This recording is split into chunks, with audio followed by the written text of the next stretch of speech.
Because the election is so close, people are starting to ask, will anyone dare to challenge President Trump for the Republican nomination?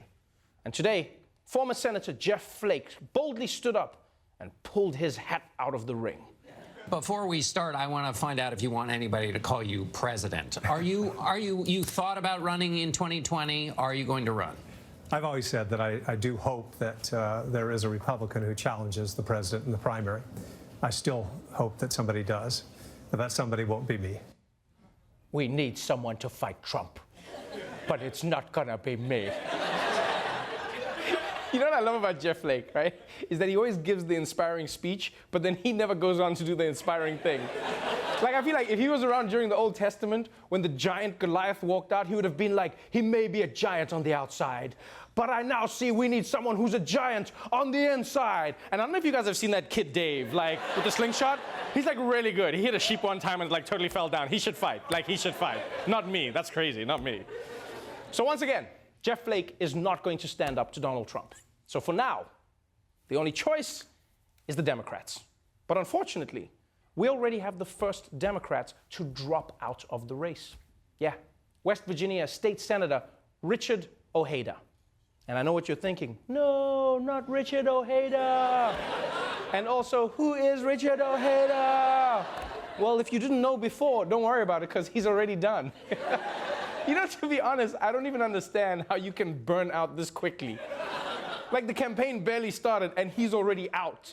He's like those cha-cha-dak assholes at the Olympics. You know those guys who sprint on lap 2, and then by lap 5, they just go lie down on the grass.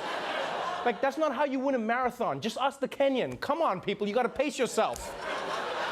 You gotta pace yourself. But the big news in the Democratic race isn't even coming from a Democrat right now. No, it's coming from the Starbucks tycoon and CEO who promises that RoboCop is safe, Howard Schultz. Right now, his potential run as an independent candidate is making the Democrats shit themselves, which usually only happens after you drink his coffee. You see, because Schultz, he has policies that are basically liberal.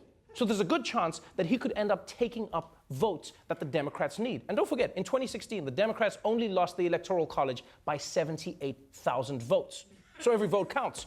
So a Schultz candidacy could swing the election to Trump, which is why when he showed up at an event in New York City, someone in the crowd let him know how most people feel. This morning, Starbucks tycoon Howard Schultz is getting roasted after announcing he's seriously considering running for president as an independent. Heckled during a Q&A session in New York City Monday night. Don't help elect Trump, you egotistical billionaire.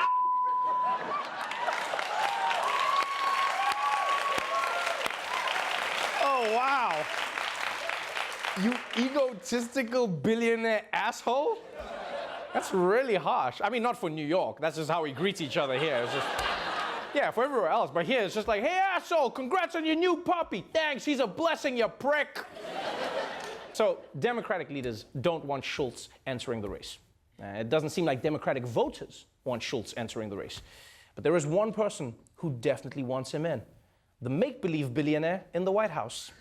The president himself is taunting the potential third-party challenger, tweeting, Howard Schultz doesn't have the guts to run for president. Watched him on 60 Minutes last night, and I agree with him that he is not the smartest person. Overnight, President Trump told the crowd at a fundraiser at the Trump Hotel here that he was trying to get Howard Schultz into the race with his earlier tweet because the president thinks it will help him. That's according to the New York Times.